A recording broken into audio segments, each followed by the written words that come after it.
Sa ibang balita, nag-aalburuto ang mga vendor, mga negosyante kasama na ang mga opisyal ng barangay matapos latagan ng mga stall o tent na nagpapakilalang private business organizer ng A12 Ferex Corporation ang bahagi ng Evangelista Street, Raon, Quiapo, Maynila kagabi.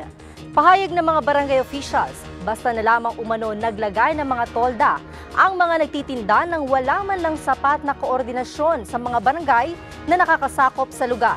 Pero nagpakita ang nasabing organizer ng permit mula sa Manila City Hall at may pahintulot umano mula kay Manila Mayor Joseph Estrada.